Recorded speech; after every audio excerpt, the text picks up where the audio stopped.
Live है। जय हिंद साथियों, नमस्कार। कैसे हैं आप सब लोग? उम्मीद है सभी बहुत अच्छे हैं, शानदार, लाजवाब हैं, जबरदस्त, जिंदाबाद हैं। और आप सभी की तैयारी पढ़ाई एकदम शानदार वाले तरीके से चल रही है। पूरी उम्मीद है, आशा है, बड़ी मेहनत आप सभी अपनी तैयारी को लेकर कर रहे हैं, सारी चीज़ों को रिवाइज कर रहे हैं और सब कुछ बहुत अच्छे से चल रहा है। बताओ भाई, कैसे हो आप सब लोग? एक बार ना मेरे को मोशन की लास्ट वाली पीडीएफ खोल के दो।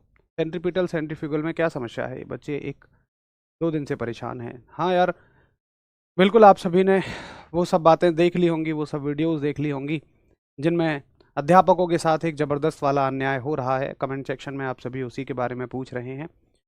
बिल्कुल सही बात है, आप सभी की भी नाराज़ होना इस सब पे बिल्कुल जायज़ है।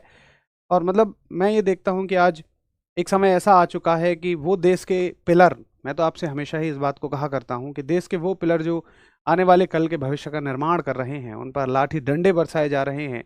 और मैं कहूँ कि जो एक नंबर बिल्कुल अनपढ़, चलो अनपढ़ होना भी उतनी बुरी बात नहीं है, लेकिन अनपढ़ होने के साथ कूटनीति वाली चीज़ें रखना और मतलब एक गलत प्रोपेगेंडे लगाना, चाहे वो नेताएं हों चाहे वो मंत्री हों, उन सबको एकदम हाई लेवल की सिक्योरिटी मिल रही है, तो देश समझिए कहाँ जा रहा है।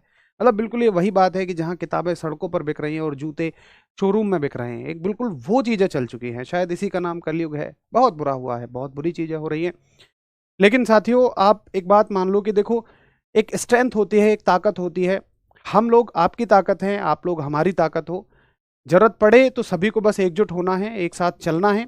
आप देख रहे होंगे कि कैसे अध्यापक समाज पूरा एक साथ हो जाता है जब बात आपके हकों की होती है, चाहे वो एक दूसरे से मतलब एक दूसरे के कॉम्पिटिटर भी क्यों ना हो। लेकिन जब बात आपके हकों की होती है तो सब एक साथ खड़े होते हैं। इसी तरह से आपको भी बगैर ये सोचे यार मेरा तो एसएससी का एग्ज़ाम नहीं है, मेरा तो इसका एग्ज़ाम नहीं है, आप सबको एकदम खड़े हो जाना है। अभी की अपडेट ये है कि सभी लोग, वैसे तो जो कल नवीन सर थे, वो थे आपके, नीतू मैम थी और यादव सर थे, उन सभी को छोड़ दिया गया है। जो डिटेन किए गए थे उन सभी को वापस से छोड़ दिया है, चाहे वो आदित्य रंजन सर हों या उनके साथ वाले एक और सर थे, सभी को छोड़ दिया गया है। बाकी जो भी चीज़ें हैं वो सारी की सारी आगे चलती रहेंगी। कहीं आपकी ज़रूरत पड़ेगी तो ज़रूर आपको बताया जाएगा। उससे पहले आप सभी को कहीं नहीं जाना है। देखिए, चीज़ें सारी चलती रहेंगी, इसके बीच में हमें अपनी पढ़ाई का भी थोड़ा थोड़ा सा ख्याल रखना है। हम आप सभी के लिए फ्रंट फुट पे लड़ाई लड़ रहे हैं। आप सभी आराम से अपनी पढ़ाई को भी बैलेंस करके चलिए, चीज़ों की अपडेट लेते रहिए। कहीं आपकी ज़रूरत पड़े तब आपको चलना है, उससे पहले किसी को कहीं भी नहीं जाना है। ठीक है, चलिए। हाँ, संजीव सर के बिल्कुल हाथ में चोट आई है, तो शुरू करते हैं आज की कहानी को। और हम लोगों ने कल फिनिश किया था गति का दूसरा नियम, सेकंड लॉ ऑफ मोशन। और आज हम तीसरे नियम की बात करते हैं जिसका नाम है थर्ड लॉ ऑफ मोशन, यानी कि गति का तीसरा नियम। देखिए, गति का तीसरा नियम जो है वो क्या कहता है, आप सभी से हेडिंग डालिए, गति का तीसरा नियम। गति का तीसरा नियम, third law of motion. Third law of motion, इसके नीचे थोड़ी सी जगह छोड़ दीजिएगा। थर्ड लॉ ऑफ मोशन के नीचे थोड़ी सी जगह छोड़ दीजिएगा, मुझे इसके अन्य नाम भी लिखने रहेंगे, है ना। यहां थोड़ी सी जगह छोड़ते हुए चलेंगे। हाँ जी, प्रोजेक्टाइल हो गया। हाँ बताओ भाई।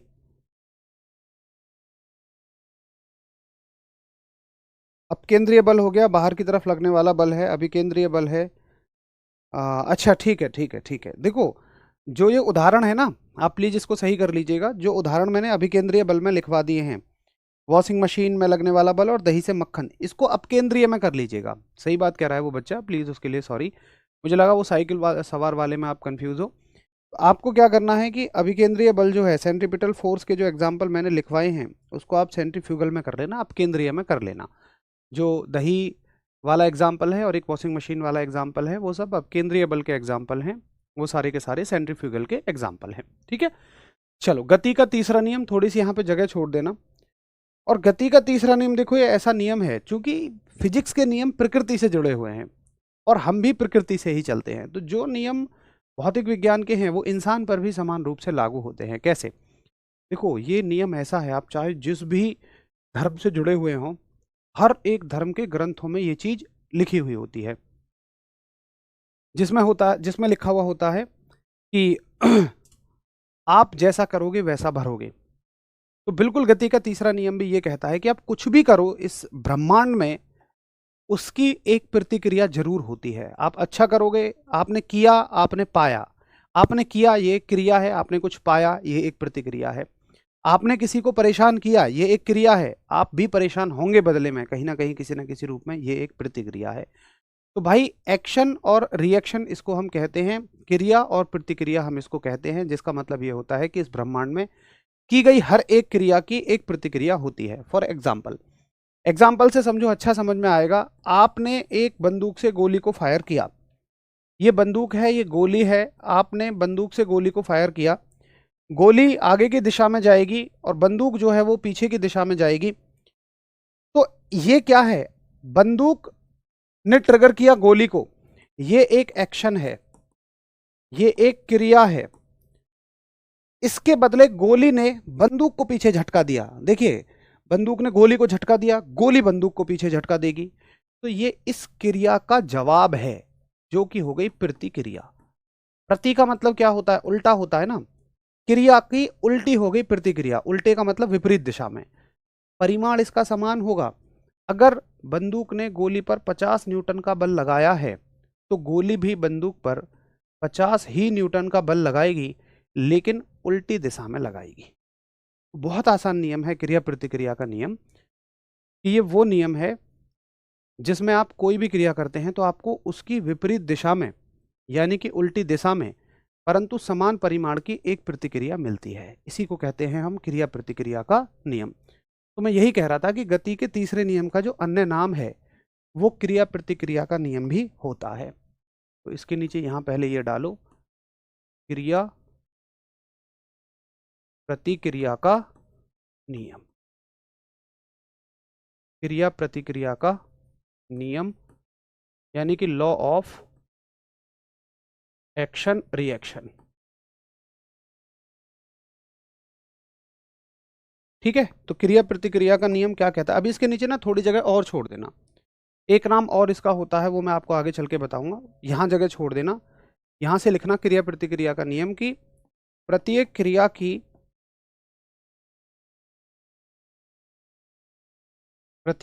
की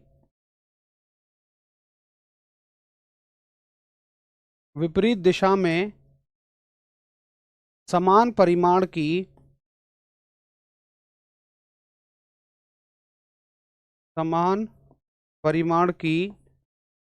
प्रतिक्रिया होती है।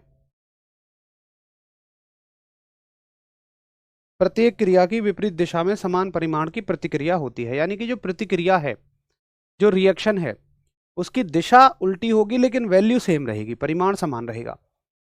तो there is a equal and opposite, there is a equal and opposite. Equal क्या है, मैग्नीट्यूड, अपोजिट क्या है, direction. There is a equal and opposite reaction of every action. ठीक है, इसको और गहराई से समझिए। आप तैरते कैसे हैं, सोचें जरा। क्या आप पानी में जाते हैं और अपने दोस्त से कहते हैं, ओए दोस्त जरा मुझे धक्का लगा? शायद नहीं। आप अपने शरीर को तो आगे नहीं धक्का देते हैं, आप दे भी नहीं सकते हैं। अगर आप ये चाहें कि मैं खुद का बल खुद पर लगा लूं, तो ऐसा हो ही नहीं सकता। मैंने आपको पहले नियम में भी ये बात बताई थी, खुद का बल खुद पर कभी नहीं लग सकता। अगर आप चाहें कि देखो, आप पैरों के बगैर खुद को ऐसे आगे चला चला के, ऐसे आगे फोर्स लगा लगा के चला सकते हैं? नहीं, वो घर्षण का बल होता है जो आपको चलाता है। तो खुद का फोर्स खुद पर नहीं लग सकता। तो आप क्या करते हैं, आप पानी में तैरते हैं। तैरने का तरीका क्या होता है कि आप पानी को हाथों से पीछे धकेल रहे होते हैं। आप पानी को हाथों से पीछे धकेल रहे होते हैं, बदले में पानी आपको आगे धकेल देता है। तो आपने पानी पर एक क्रिया लगाई, और जितनी क्रिया आपने लगाई, पानी ने उल्टी दिशा में आपको प्रतिक्रिया दे दी सेम वैल्यू की। तो आपका तैरना भी इसी घटना पर आधारित है। रॉकेट का उड़ना कैसे होता है? क्या रॉकेट ऐसे लॉन्च होता है कि जब रॉकेट लॉन्च हो रहा है तो 4-6 आदमियों को बुलाया जाएगा और चल भैया रॉकेट को ऊपर फेंकवा दो? ऐसे तो नहीं होता है। रॉकेट में गैसेस भरी होती हैं, गैसों में जलाया जाता है उन्हें, वो एकदम नीचे झटका देती हैं। रॉकेट गैसों को नीचे झटका देता है, ये गैस बदले में रॉकेट को ऊपर झटका दे देती हैं। और इतना ज़बरदस्त ये झटका होता है कि रॉकेट कितनी तेज जाता है वो आप जानते हैं। तो ये तमाम उदाहरण जो हैं, ये सारे के सारे क्रिया प्रतिक्रिया के नियम के उदाहरण हैं। तो इसके जो उदाहरण हो जाएंगे वो क्या क्या हो जाएंगे? सबसे पहला है बंदूक से या गोली निकलने के बाद बंदूक का पीछे हटना। गोली निकलने के बाद बंदूक का पीछे हटना। Back pulling of gun after firing. Back pulling of gun after firing. ठीक है। दूसरा एग्जांपल इसका रहेगा तैरना, यानी कि स्विमिंग। अगला एग्जाम्पल इसका रहेगा कि तैरने के अलावा अगला एग्जाम्पल नाव चलाना भी हो जाएगा, वो भी ऐसा ही है, नाव चलाना, रोइंग ऑफ बोट। उसके अलावा चौथा सबसे बेहतर एग्जाम्पल इसका रॉकेट लॉन्चिंग, जो कि सबसे ज्यादा पूछा जाता है। रॉकेट लॉन्चिंग यानी कि रॉकेट का उड़ना। एक बार नोट हो जाए तो सभी साथी बताएंगे फटाफट से।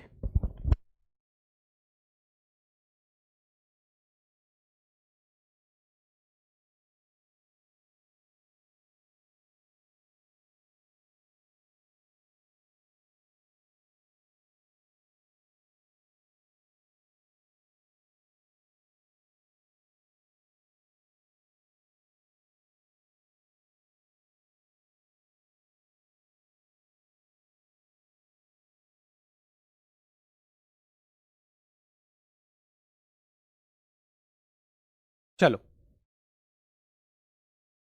हो गया। अब देखो, एक चीज आपको समझनी पड़ेगी जिसका नाम है संवेग संरक्षण। संवेग संरक्षण यानी कि कंजर्वेशन ऑफ मोमेंटम। संवेग का संरक्षण है, कंजर्वेशन ऑफ मोमेंटम है। क्या होता है? देखो, एक एग्जाम्पल लेते हैं, जैसे बंदूक का एग्जाम्पल लेते हैं। ये एक बंदूक है और ये एक गोली है। तो गोली मान लो कितने ग्राम की होगी? ज़्यादा से ज़्यादा 100 ग्राम की गोली हो जाएगी। हार्ड टू हार्ड 100 ग्राम की गोली होगी। और मान लो ये निकल रही है 300 मीटर पर सेकंड की स्पीड से। ठीक है। बंदूक कितने ग्राम की होगी? अगर बंदूक 2 किलो की भी हुई तो किलो का मतलब 2000 ग्राम हो जाएगा। 2 किलो का मतलब कितना हो जाएगा? 2000 ग्राम।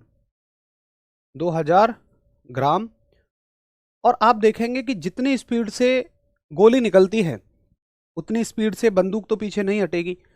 बंदूक हार्ड टू हार्ड कितने मीटर पर सेकंड से पीछे हट जाएगी? 30 से। ये मैं वैल्यू कहां से लिख रहा हूं? ये जनरल वैल्यू, आप कुछ भी समझ लो भाई। बंदूक का, गोली का एक वजन आपने ले लिया तो बंदूक का उसकी तुलना में ले लिया।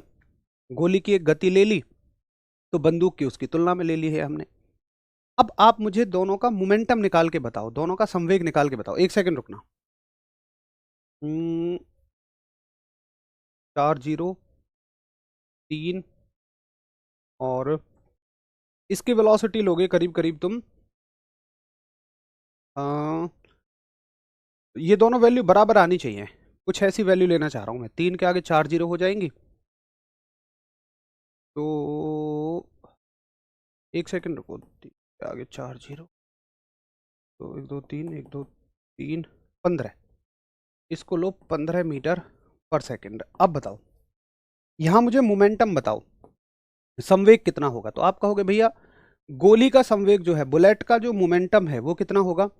द्रव्यमान गुणा वेग, 100 गुणा 300। तो ये आ जाएगा 3 के आगे 4 0। ठीक है। इसका मोमेंटम बताना कितना हो जाएगा? तो आप कहोगे मोमेंटम होगा द्रव्यमान गुणा वेग, यानी कि 2000 गुणा 15। तो ये भी कितना हो जाएगा? 15 दूनी 30 और 30 के आगे 3 0। तो ये भी देखो कितना हो जाएगा? 30,000। और ये भी कितना है? 30,000। यानी कि मोमेंटम जो है, जो संवेग है, जो मोमेंटम है, वो दोनों का बराबर है। अब आप कहोगे यार ये तो आपने बराबर किया है। देखो मैंने वैल्यू ऐसे ली हैं जो प्रैक्टिकली पॉसिबल है, ऐसी ही होगी, 100% ऐसी ही होगी। देखिए गोली का कुछ मास पहले से फिक्स होगा, बंदूक का कुछ मास पहले से फिक्स होगा, गोली जितनी तेज चलेगी उसी के हिसाब से बंदूक पीछे झटका खाएगी, ये बिल्कुल सब कुछ फिक्स रहता है। यानी कि जितनी वेलोसिटी से गोली निकलेगी इनटू उसका मास है, इसका मास और वेलोसिटी दोनों बराबर होंगे। यानी कि एक सिस्टम में, एक निकाय में गोली इतनी तेज क्यों निकलती है? अरे वो चीज छोड़ो, अभी मैं यहाँ पर कोई आर्टिलरी सेक्शन में थोड़ी जाना है, अभी बस ये समझिए कि हाँ ठीक है, हो सकता है ऐसा। तो दोनों का संवेग जो है वो बराबर रहेगा, दोनों का मोमेंटम बराबर रहेगा। इसको नोट नहीं करना है, इस चीज को समझना है। तो क्या मैं कह सकता हूं कि दोनों का मोमेंटम बराबर है? देखो जिस चीज का, यहां मैं आपको यह समझाना चाह रहा हूं कि जिस चीज का द्रव्यमान ज्यादा है उसकी गति कम होगी। भाई देखो, किसी, बहुत सिंपल सोचो, किसी भारी चीज पे तुम बल लगाओ, ताकत लगाओ, तो वो धीमे चलेगी, और जो हल्की चीज है उतने ही बल से वो तेज चलेगी। तो अगर कोई चीज भारी है तो उसकी गति कम होगी, वेग कम होगा, और जो चीज हल्की है उसका वेग ज्यादा होगा। लेकिन मोमेंटम जो है वो कंजर्व रहेगा, मोमेंटम समान रहेगा, संवेग समान रहेगा। इसी चीज को बोलते हैं हम संवेग संरक्षण। अब एक साथी ये कह देगा कि यार मान के चलो भैया, कोई गोली 300 मीटर पर सेकंड से निकली है, हो सकता है दूसरी गोली जो है 100 ग्राम की, अगर ये 200 मीटर पर सेकंड से निकले तो इसका मोमेंटम तो इतना हो जाएगा, फिर सेम कहाँ रहा? ये एक गोली को दूसरी गोली से कंपेयर नहीं कर सकते हो आप, एक निकाय को कंपेयर करते हो, एक सिस्टम को कंपेयर करते हो। सिस्टम का मतलब क्या हो गया आपका, जैसे एक वो बंदूक और उसी की गोली, इनको कंपेयर करोगे बस आप, तो हमेशा हर एक निकाय का संवेग संरक्षित रहता है। इसका मतलब ये हुआ, जैसे रॉकेट का गैस के साथ संवेग संरक्षित रहेगा, तैरते समय तुम्हारा पानी के साथ संवेग संरक्षित रहेगा, नाव के चलते समय नाव का पानी के साथ संवेग संरक्षित रहेगा। तो मोमेंटम हमेशा कंजर्व होता है इस प्रोसेस में। पहले तो ये लिखिए, इसलिए इस नियम को, गति के तीसरे नियम का जो बाकी नाम था वो होता है संवेग संरक्षण का नियम। इसको ऐड करिए, संवेग संरक्षण का नियम, यानी कि law of conservation of momentum. ठीक है, संवेग संरक्षण का नियम कहते हैं हम। आगे, संवेग संरक्षण क्या होता है, कंजर्वेशन ऑफ मोमेंटम क्या होता है, तो ये सब तो मैं हटा ही देता हूं, ये केवल समझाने के लिए था। संवेग संरक्षण होता है आपका, कंजर्वेशन ऑफ मोमेंटम होता है, बस ऐसे लिख लो कि प्रत्येक निकाय का संवेग संरक्षित रहता है। प्रत्येक निकाय, निकाय का मतलब एक सिस्टम होता है, वही जैसे गोली और बंदूक आपस में एक निकाय हैं, रॉकेट और गैस आपस में एक निकाय हैं, तो एक निकाय के लिए संवेग संरक्षित रहेगा। ऐसा नहीं है कि आप इस रॉकेट का जापान के रॉकेट से तुलना करने लगोगे, तो वो तो अलग अलग होगा ही होगा डेफिनेटली। प्रत्येक निकाय का संवेग संरक्षित रहता है। The conservation, the momentum, the momentum of A system is conserved. प्रत्येक निकाय का संवेग कैसा रहता है, संरक्षित रहता है। करो एक बार फटाफट से थम्स अप की। ठीक है भैया, नोट हो गया, समझ में भी आ गया। सेकंड लॉ हो गया शीतू भाई। देखो आप, अभिकेंद्रीय का उदाहरण हो जाएगा विजय, जैसे मैंने आपको बताया था, गुरुत्वाकर्षण का बल जो केंद्र की ओर लगता है, तो सूर्य सेंटर में बैठा हुआ है और सभी को अपनी ओर खींच रहा है। ठीक है, नोट हो जाए तो थम्स अप करेंगे सभी।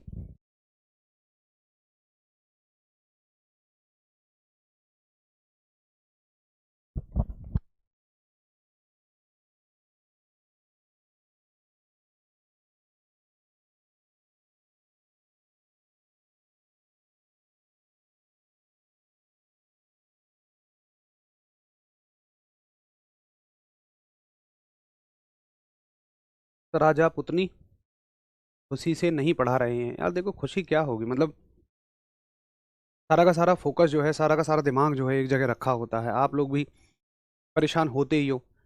तो मतलब वो चीज़ें अंदर से नहीं आ पाती हैं यार, बड़ा बुरा लगता है इस देश के सिस्टम को देखकर। मैं तो हमेशा से ही आप सभी लोगों को बताता रहता हूँ कि यहाँ पर उन पिलर्स पर ही ध्यान नहीं है हमारे देश में उन।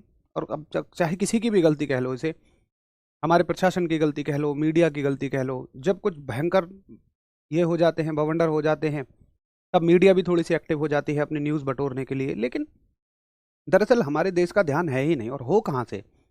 हमारे सिस्टम में जो नेता बैठे हुए हैं, हमारे सिस्टम में जो पॉलिटिशियंस बैठे हुए हैं, वो बहुत सारे लोग अनपढ़ हैं। अब कोई अगर अनपढ़ है तो मतलब मैं ये नहीं कह रहा हूँ अनपढ़ होना बुरी बात है, लेकिन यार आप समझते हो अनपढ़ आदमी एक मैनेजमेंट तो नहीं कर सकता है।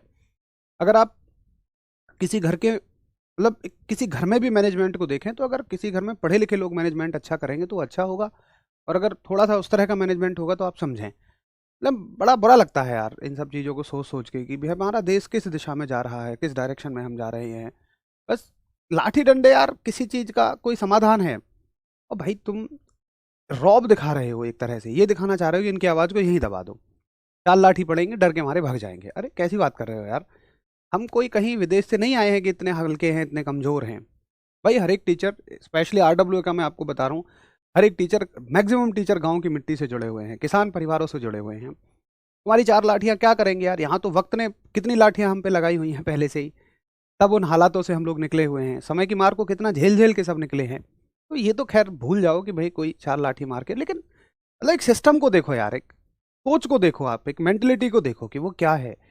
तुम्हें करना क्या था भाई? जनता है, जनता ने आपको चुना है, तो आप सीधी सी बात है ना, अगर आपको शिकायत है तो हम शिकायत तो आदमी करेगा ही ना, आप ले जाके सामने खड़ा कर दो।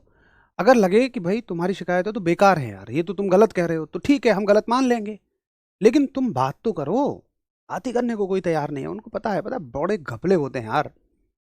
एसएससी ने क्या वादे एडिक्यूटी से कर दिए होंगे, एसएससी के क्या ऑफिसर्स होंगे, कर्मचारी होंगे, वो एडिक्यूटी से क्या मिले हुए होंगे, कौन क्या कर रहा होगा।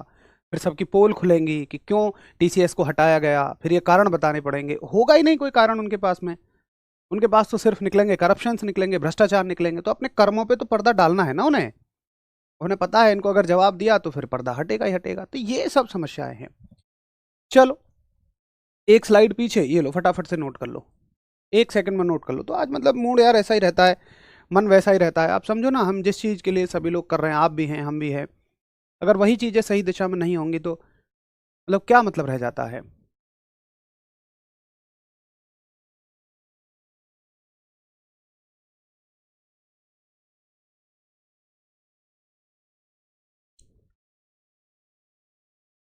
चलो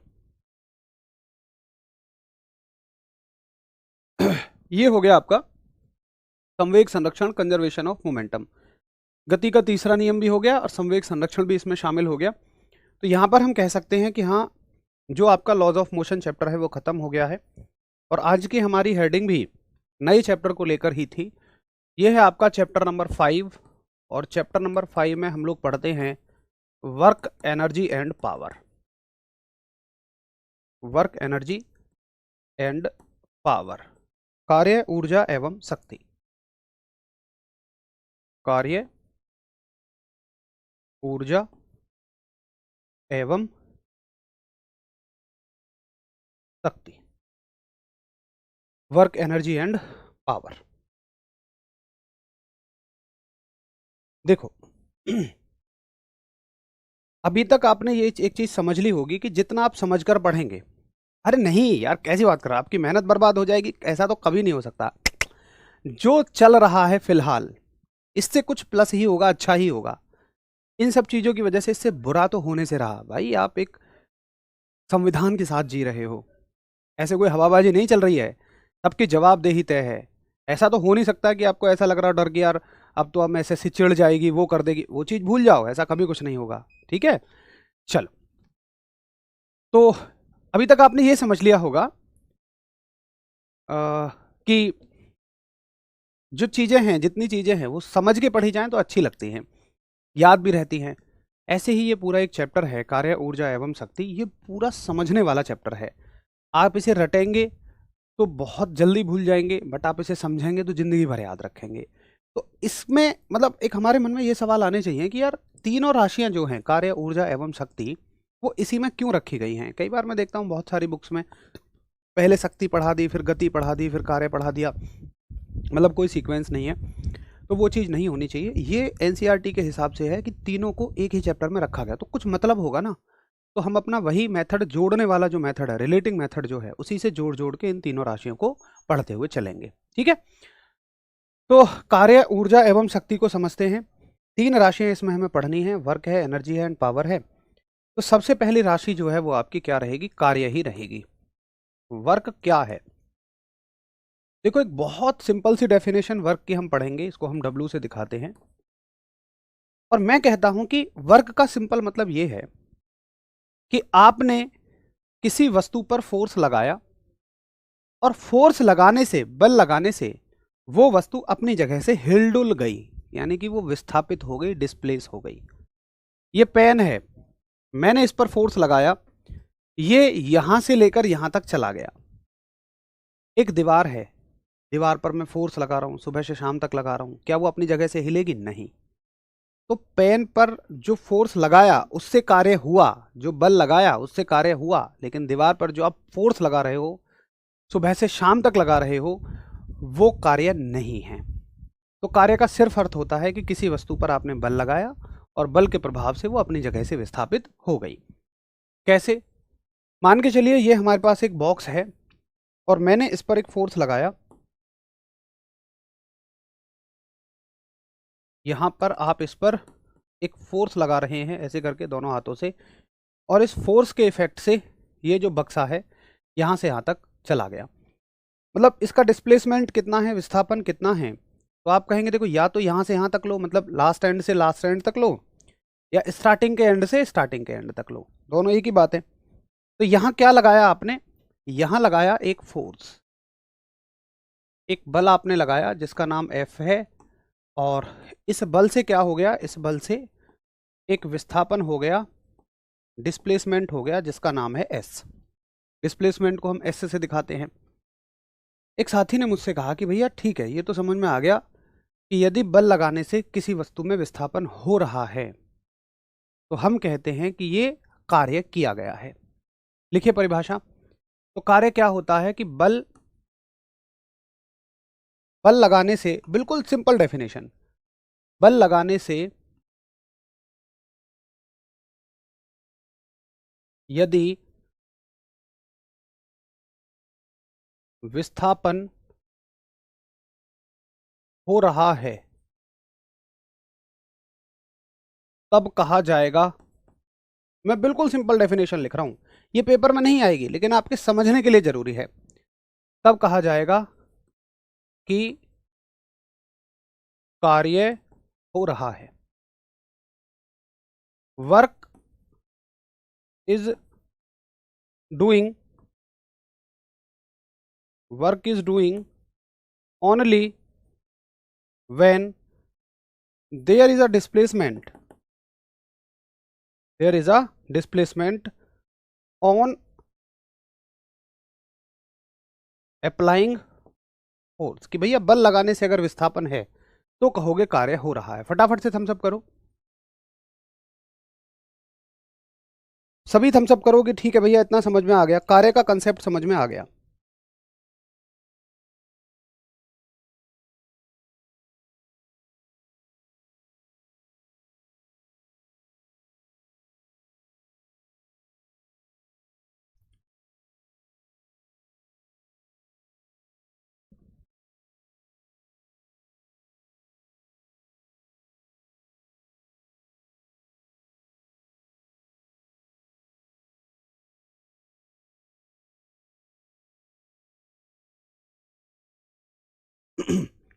अब देखो एक साथी ने मुझसे कहा कि भैया चलो ये तो ठीक है, लेकिन मैं कैसे पता करूंगा कि यहां इतना बल लगा है, यहां इतना कार्य हुआ है, यहां पर इतना वर्क हुआ है, ये चीज मैं कैसे पता करूं? मैंने कहा देख भाई, तुझे बल पता है? उसने कहा हाँ। एक एग्जाम्पल ले रहा हूं मैं।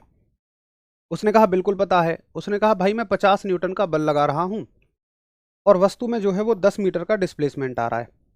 तो मैंने कहा कार्य अगर तुझे निकालना है तो तू एक काम कर, बल और विस्थापन दोनों की गुणा कर दे, फोर्स और डिस्प्लेसमेंट दोनों की मल्टीप्लाई कर दे। उसने कहा ठीक है भाई 50 गुणा 10, तो कार्य कितना हो गया, 500 हो गया।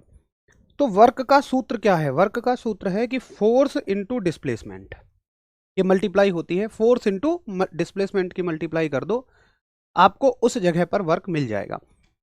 तो लिखिए फॉर्मूला, लिखिए इसका कि वर्क बराबर होता है, W बराबर होता है F गुणा S, ये मल्टीप्लाई का ही साइन है एक तरह से, ये समझो, ठीक है। अगर इसको आप लैंग्वेज में लिखेंगे तो लैंग्वेज में ऐसे लिख दो कि कार्य बराबर बल गुणा विस्थापन, यानी कि work equals to force into displacement.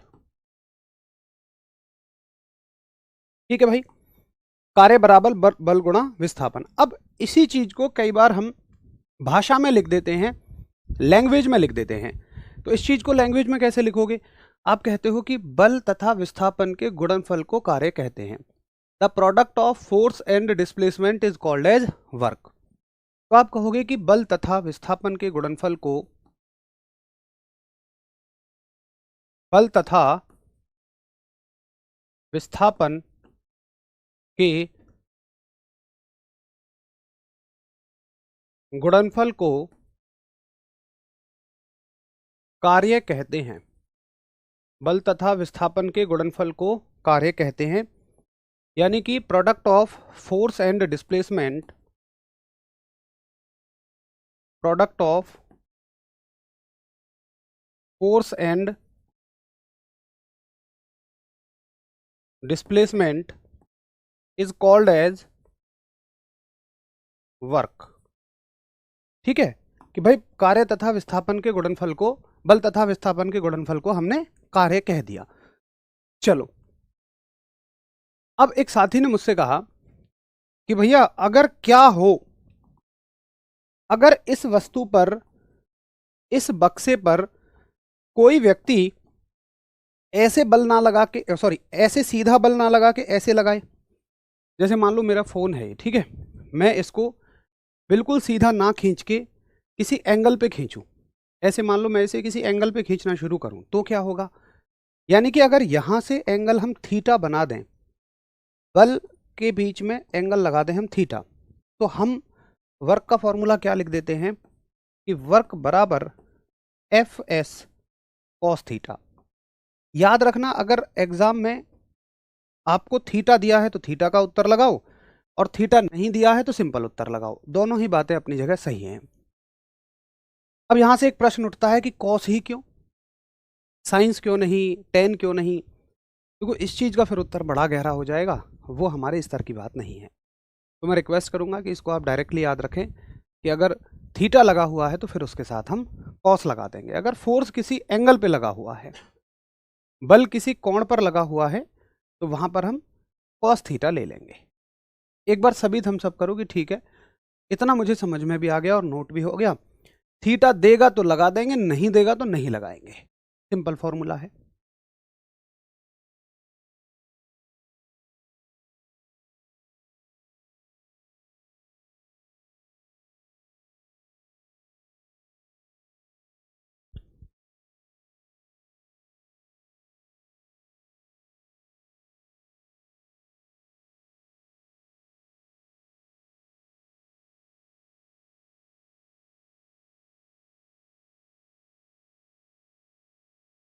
चलो, अब ये डाउट बड़ा आता है कि अगर दोनों ऑप्शन में आ जाएं तो, देखो जब भी दो चीज ऑप्शन में आएंगी तो सी ऑप्शन ये होगा कि A and B both correct, या ऐसा होगा ही नहीं, तो दोनों में से कोई एक होगी, या दोनों, तो ऐसा नहीं है कि दोनों आ जाएंगे, दोनों आएंगी तो ठीक है।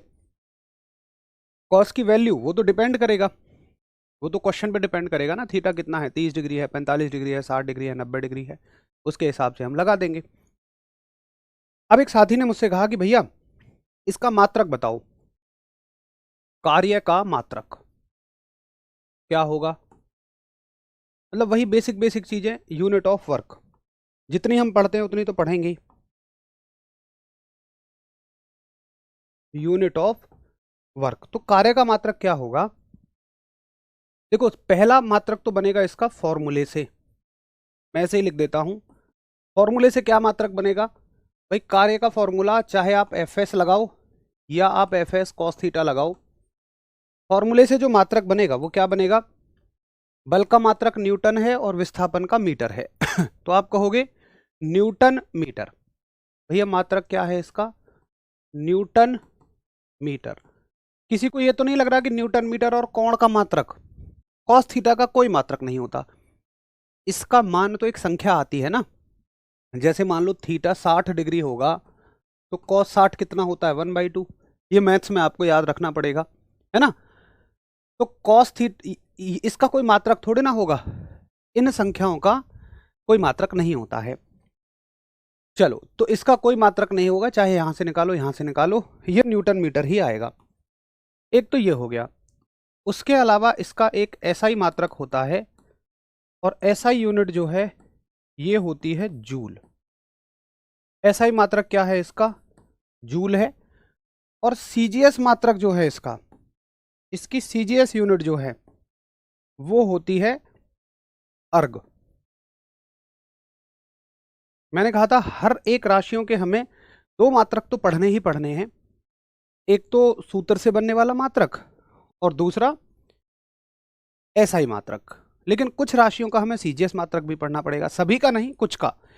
और जब हम सीजीएस मात्रक पढ़ रहे होंगे तो ये चीज बहुत जरूरी हो गई है कि हम ये पढ़ें कि एसआई और सीजीएस मात्रक के बीच संबंध क्या है। तो अगला पॉइंट यही है, सवाल आएगा कि एक जूल में कितने अर्ग होते हैं। तो एक जूल में 10 की घात 7 अर्ग होते हैं। एक जूल में 10⁻7 अर्ग होते हैं। क्लियर है। एक बार फटाफट से कहो कि हाँ जी भैया कुछ हमें समझ में आ गया, कुछ हम याद करेंगे। जैसे ये समझ में आ गया, इन दोनों को हम याद करेंगे और इस रिलेशन को भी हम याद करेंगे। अब कैसी राशि है, ये कैसी क्वांटिटी है, तो देखो सदिश है, अदिश है, या इसकी विमा क्या है। देखो विमा जो है इसकी डायमेंशन जो है वो तो आप ऐसे निकालोगे, विमा कि भाई बल की विमा, मतलब न्यूटन के लिए क्या विमा लिखते हो और मीटर के लिए क्या विमा लिखते हो। तो न्यूटन के लिए जो हम विमा लिखते हैं, पन्ने पलट के देखना, वो लिखते हैं mL/t-2। अब तुम कहो मैं तो भूल गया, तो भाई रिवाइज तो करना पड़ेगा। न्यूटन के लिए विमा करते हैं हम mL/t-2, और मीटर के लिए क्या विमा लिखोगे, मीटर के लिए L लिखोगे। इसका मतलब ये 2L हो जाएंगे और t⁻2 हो जाएगी। तो ये इसकी विमा बनती है। बहुत आसान है अगर आपको बल की विमा आती है, और वो मैंने पीछे करवा दी है आपको, तो याद रखनी थी वहां से वो। कैसी राशि है, सदिश है या अदिश है, तो प्लस माइनस वाला मेथड लगाइए। बल एक कैसी राशि है, सदिश यानी कि वेक्टर, तो माइनस लेंगे। और विस्थापन भी एक सदिश राशि है यानी वेक्टर है, तो इसको भी माइनस लेंगे। और माइनस माइनस क्या बन जाएगा, प्लस। तो प्लस का मतलब है कि ये एक अदिश राशि है, ये एक स्केलर क्वांटिटी है। और एक मजे की बात मैं आपको बताऊं कि इस चैप्टर की तीनों राशियां, चाहे वो कार्य है, चाहे वो ऊर्जा है, चाहे वो शक्ति है, इस चैप्टर में आने वाली तीनों राशियां अदिश राशियां हैं। तीनों की तीनों क्वांटिटीज स्केलर क्वांटिटीज हैं, ये बात आप याद रखना। इस चैप्टर की तीनों राशियां अदिश हैं। तो अदिश राशियों की मैं एक ट्रिक भी आपको बताता हूं, जिसमें हम कहते हैं कि कार्य, ऊर्जा और शक्ति तीनों राशियां अदिश राशियां हैं। इस चैप्टर की सारी राशि स्केलर हैं।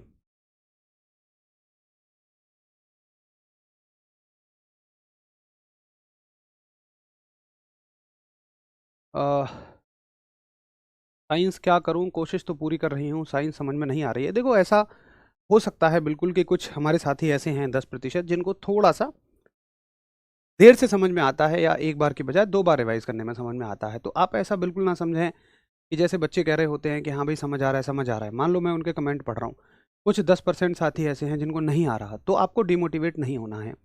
आप ये समझें कि देखो हर एक व्यक्ति का हर एक विषय परफेक्ट नहीं होता।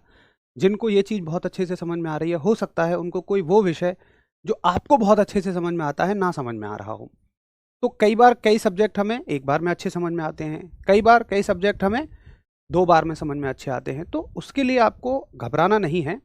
अगर आपको नहीं समझ में आ रहा है एक बार में, देखो पहली चीज़, ऐसा तो कुछ नहीं है इसमें कि जो समझ में ना आए। असल में मैं बताऊं तो ये कोई बहुत बड़े स्तर की विज्ञान नहीं है। जिसने 12th पीसीएम से की होगी और हल्का फुल्का याद होगा या बीएससी की होगी, वो समझ रहे होंगे कि ये बिल्कुल बहुत आसान लेवल की विज्ञान है, 10वीं स्तर की। और 10वीं स्तर पे कोई बहुत तोप साइंस नहीं है। तो इसमें मैं तो ये मानता हूँ समझने वाला बहुत ज़्यादा कुछ है ही नहीं। ज़्यादा से ज़्यादा चीज़ें इसमें याद करने वाली हैं। समझने वाली चीज़ें होती हैं डेरिवेशन, जो 12वीं में बीएससी में आती हैं। भाई 1 जूल में 10 की घात 7 अर्ग होते हैं। मैं पूछता हूँ इसमें क्या समझने वाला है? केवल याद करने वाला है। जूल पता है आपको, अर्ग पता है, याद रख लो, 1 जूल में 10 की पावर 7 अर्ग। एसआई मात्रक जूल होता है, सीजीएस मात्रक अर्ग होता है। इसमें क्या समझने वाला है? समझने वाली वो चीज़ें होती हैं जो गुणा भाग वाली हों, डेरिवेशन हों, इंग्लिश के रूल हों। इसमें तो कुछ समझने वाला नहीं है, इसमें तो मैक्सिमम याद ही रखने वाला है। ठीक है, तो जिनको फिर भी लगता है कि याद नहीं आ रहा है, तो वो थोड़ा सा बार बार इस चीज़ को रिवाइज करेंगे, है ना। चलो भाई, तो ये हो गई इसकी डायमेंशन और ये हो गई एक अदिश राशि। तो इतनी जानकारी तो हमें हर एक राशि के साथ पढ़नी ही पड़ती है कि उसका डेफिनेशन क्या है, उसका सूत्र क्या है, उसका मात्रक क्या है, उसकी विमा क्या है, वो राशि सदिश है या अदिश है। बाकी हम कुछ एक्स्ट्रा चीजें भी पढ़ते हैं। अब आइए वर्क के बारे में क्या एक्स्ट्रा है। तो वर्क के बारे में जो एक्स्ट्रा है वो है कार्य के प्रकार, यानी कि टाइप्स ऑफ वर्क। देखो, कार्य के प्रकार को समझने के दो तरीके हैं, समझना हमें पड़ेगा। आज तक आप बहुत रटते हुए आए हो। चलो मैं आपसे एक सवाल पूछता हूं कि बताओ, एक कुली बोझा लेकर चल रहा है, तो कुली के द्वारा किया गया कार्य कैसा होगा? अब पता है, मुझे पता है कि मैं ना मधुमक्खी के छत्ते में हाथ डाल रहा हूँ एक तरह से, क्योंकि आपने जो चीज़ रट रखी है, आपको उसके आपके दिमाग से उसको निकालना, एक नई चीज़ सेट करना, ये वाकई में एक बड़ा चैलेंज होता है। देखना, एक ही तरह का उत्तर आएगा सभी का कि कुली बोझा लेकर चल रहा है।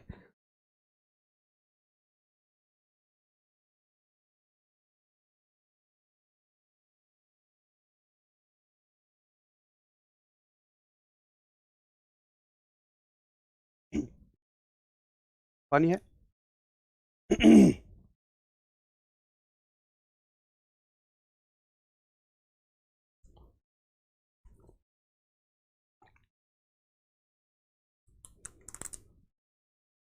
ठीक है, चलो, हो गया उत्तर 0। सभी ने यही कह दिया कि उत्तर क्या हो जाएगा भाई, 0 हो जाएगा। अगर कुली बोझा लेकर चल रहा है तो उत्तर 0 हो जाएगा। चलो ठीक है, अभी इस चीज को होल्ड रखो, इसका सही उत्तर क्या है आप ही दोगे, पहले समझो इस चीज को। कार्य के प्रकार को देखो, या तो आप गणित के हिसाब से समझ लो या आप भौतिक विज्ञान के हिसाब से समझ लो।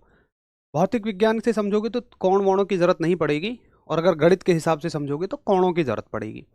चलो पहले एंगल के हिसाब से देखो, कोण के हिसाब से देख लो। कार्य जो है वो 3 तरह का होता है। कौन कौन से 3 तरह का होगा? देखो, हमने फॉर्मूला देखा, एक फॉर्मूला W बराबर F S cos theta. Theta किस किस के बीच का कोण है?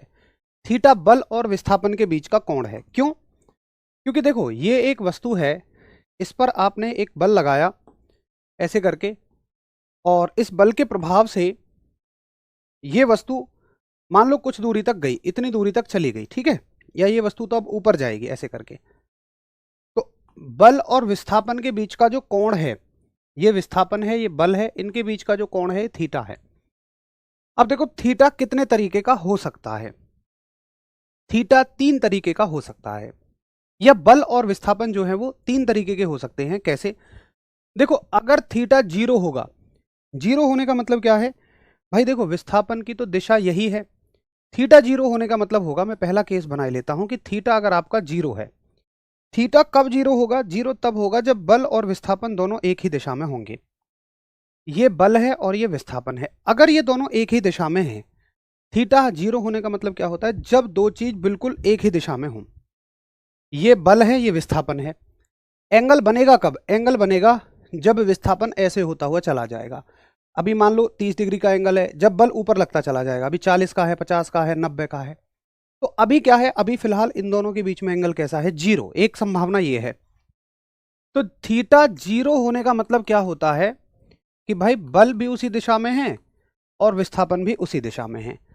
अब आप मुझे बताइए कि थीटा अगर 0 है तो कॉस 0 का मान कितना होगा? तो आप कहोगे यार cos 0 का मान तो 1 होगा। तो अब आप चाहे बल और विस्थापन की कोई भी वैल्यू उठाएं, कोई भी मान उठा लो, अपनी मर्जी से उठा लो। मैं कहूंगा तो आप कहोगे यही क्यों लिख, कोई भी उठा लो।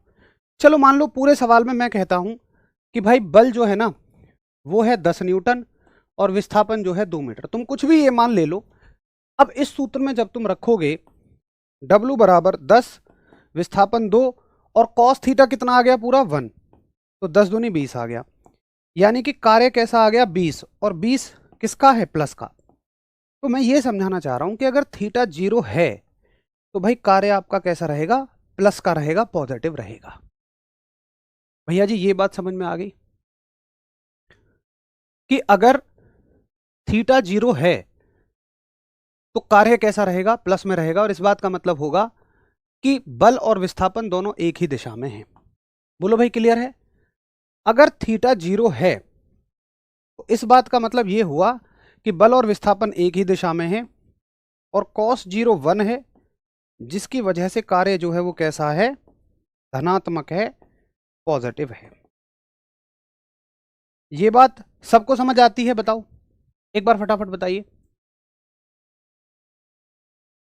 लाल बहादुर भाई थैंक यू, पहली बार क्लास ले रहा हूँ, बहुत बढ़िया पढ़ाते हैं। देखो अभी कोई कहीं मत जाइएगा मेरे भाई, सुनिए पहले आप बात को पूरी। आपका कहीं भी जाना बगैर किसी कहें तो सलाह के व्यवस्था को पूरी तरह बिगाड़ सकता है, भंग कर सकता है।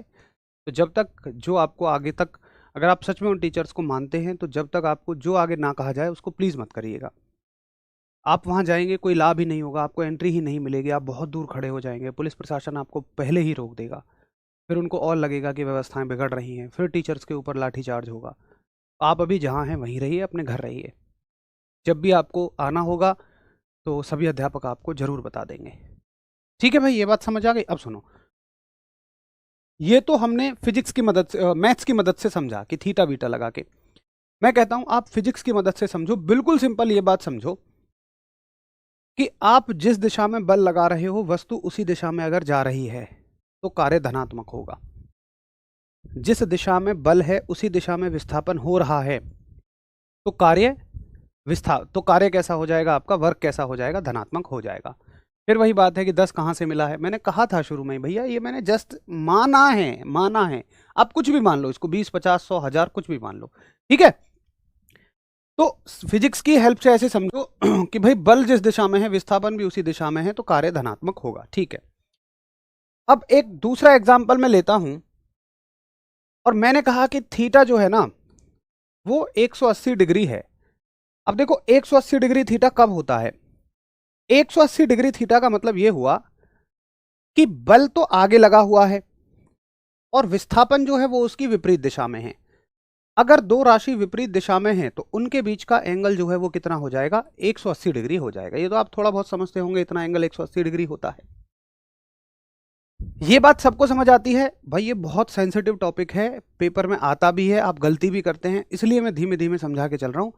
थोड़ा सा समझने में आपको मुश्किल लग सकता है क्योंकि इसमें मैथ्स भी इन्वॉल्व है, आपने शायद पहले कभी इतने ध्यान से नहीं पढ़ा हो, बट जरूरी बहुत है तो मैं छुड़वा नहीं सकता हूं। आप प्लीज इस बात को समझें, एक एक चीज के लिए कंफर्म करते चलिए कि अगर बल और विस्थापन उल्टी दिशा में हैं तो एंगल कितना लगेगा, 120 180 डिग्री का लगेगा। ये क्लियर है सभी को?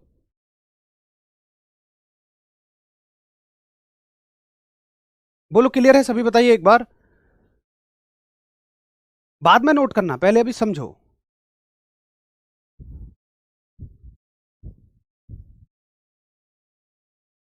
पहले सभी फटाफट से थम्स अप करो कि अगर दो राशियां विपरीत दिशा में हैं तो उनके बीच एंगल 180 डिग्री होता है।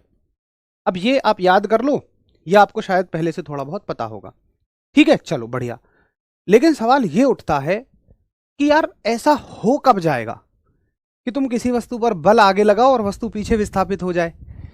ये थोड़ा सा प्रैक्टिकली नहीं समझ में आता है। ये तो क्लियर समझ में आता है कि ठीक है, मैंने एक बक्से पे धक्का लगाया इस दिशा में और विस्थापन भी उस पर इसी दिशा में आ गया, लेकिन मुझे ये नहीं पता चलता है कि यार मैं बल आगे लगाऊं और वस्तु पीछे विस्थापित हो। ये प्रैक्टिकली नहीं समझ में आता है। सुनो देखो, ये कब केस बनता है। एक बात बताओ मुझे कि जैसे कार है, ठीक है, ये कार है आपकी, और ये कार इधर की तरफ चल रही है इंजन की वजह से, तो इस पर हवा का जो बल है वो किधर होगा? हवा इसको कार की दिशा में धकेलेगी या कार की विपरीत दिशा में? अगर हवा शांत है तो आप कभी महसूस करना, जब आप शांत हवा में साइकिल चलाओगे तो आपको पीछे की तरफ धक्का लगेगा। तो हवा का जो बल है ना वो पीछे की तरफ लगेगा। ये अलग बात है कि इंजन का बल आगे की तरफ लगेगा, लेकिन हवा का जो बल है वो पीछे की तरफ लगेगा। तो देखो, ये वो केस है कि जब बल और विस्थापन दोनों एक दूसरे की विपरीत दिशा में होते हैं। क्या ऐसा ही एक बल घर्षण बल नहीं होता? घर्षण बल हमेशा विस्थापन की या गति की विपरीत दिशा में लगता है। तो इन सभी चीजों के लिए, इन सभी बलों के लिए थीटा 180 डिग्री हो जाता है। तो थीटा 180 डिग्री का अर्थ यह होता है मेरे भाई कि बल आप आगे लगा रहे हो, विस्थापन पीछे हो रहा है, या इसको उल्टा भी कर सकते हो कि विस्थापन इधर हो रहा है, बल पीछे लगा रहे हो। कार तो इधर भी चल सकती है, कोई बड़ी बात नहीं है। तो जब ऐसा होगा तो कॉस थीटा कितना हो जाएगा? कॉस थीटा होगा कॉस 180, और जिनको नहीं याद वो याद रख लो, कॉस 180 -1 होगा। अगर कॉस 180 -1 होगा तो यहां पर तुम एफ और एस की चाहे जो भी वैल्यू रखना, 10 रखो, 20 रखो, 200 हो जाएगा, बट ये तो इसको माइनस बना देगा ना, क्योंकि ये पूरा माइनस है। तो इसकी वजह से कार्य भी कैसा हो जाएगा? माइनस हो जाएगा, ऋणात्मक हो जाएगा, नेगेटिव हो जाएगा। और देखो, नेगेटिव वर्क का मतलब क्या है, अगर आप गहराई से जाके समझें भाई, जैसे पैसों की भाषा में तो ये होता है, प्लस का मतलब है कुछ आया है और माइनस का मतलब है कुछ गया है। लेकिन कार्य की भाषा में प्लस और माइनस का क्या मतलब होगा? भाई, कार्य का मतलब ये है कि जो चीज जिधर चलना चाह रही है तुम उस पर उधर बल लगा रहे हो, तो ये धनात्मक कार्य है। मतलब तुम कुछ कर रहे हो बट धनात्मक कर रहे हो, पॉजिटिव कर रहे हो। ऋणात्मक कार्य का ये मतलब थोड़ी कि तुमने किसी से कार्य ले लिया, नहीं। ऋणात्मक कार्य का है कर तो तुम ही रहे हो, लेकिन अगर कोई वस्तु आगे की दिशा में चल रही है तो तुम उसको पीछे धकेल रहे हो। आगे की दिशा में किसी और बल की वजह से वो चल रही होगी, जैसे कार जो है वो इंजन की वजह से चल रही होगी, तो इंजन की वजह से तो प्लस का कार्य हो गया। भाई, इंजन तो उसको उसी दिशा में ले जा रहा है जिस दिशा में कार चलना चाह रही है, लेकिन हवा जो है पीछे खींच रही है। तो काम तो हवा भी कर रही है, लेकिन वो कैसा कर रही है? नेगेटिव कर रही है। सिर्फ ये समझने वाली बात है। अब एक बार बताओ कि हाँ जी भैया मुझे समझ में आ गया।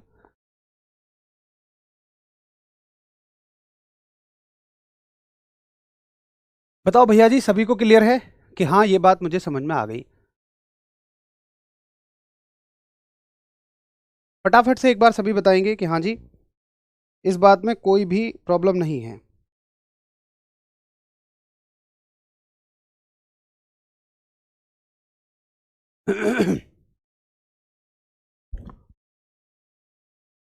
यार टाइम पूरा हो गया, 8:59 हो गई हैं, पता भी नहीं चला यार। चलो कोई नहीं कोई नहीं, फटाफट से एक चीज और समझ लो फिर खत्म करें, पता ही नहीं चला पूरे टाइम का। चलो, एक अगला कार्य होगा आपका, जब एंगल आपका 90 डिग्री हो जाए। देखो, एंगल अगर 90 डिग्री हुआ, इस बात का मतलब क्या है कि फोर्स ऐसे लग रहा है और विस्थापन ऐसे हो रहा है। फोर्स ऐसे लग रहा है और विस्थापन ऐसे हो रहा है। अब मुझे बताओ, ऐसा किस केस में हो सकता है कि जब बल और विस्थापन दोनों एक दूसरे के लंबवत होंगे, परपेंडिकुलर होंगे? एक काम करूंगा मैं ना, कल इसको यहीं से आगे शुरू करूंगा, इसको यहीं तक रहने दो, क्योंकि कुल्ली वाली जो बात है उसको समझाने के लिए मुझे थोड़ा सा समय और चाहिएगा, 5-10 मिनट का, तभी आपको समझ में आएगी। अभी मेरी दूसरी क्लास भी है 9 बजे से, तो केवल ये 2 कार्य के प्रकार रहने देते हैं, तीसरा प्रकार मैं आपको कल बताऊंगा। बस रिक्वेस्ट एक है कि भैया इसको अच्छे से समझ के आना कि 0 डिग्री पे 180 डिग्री पे क्या होगा, कल हम सीखेंगे। मतलब सुनने में बड़ा अचंभित लगता है ना कि बल ऐसे लग रहा है, विस्थापन ऐसे हो रहा है, कैसे ऐसा हो सकता है? तो वो चीज़ के लिए मुझे 5 से 10 मिनट चाहिए होंगे। चलिए, नमस्कार, धन्यवाद, जय हिंद।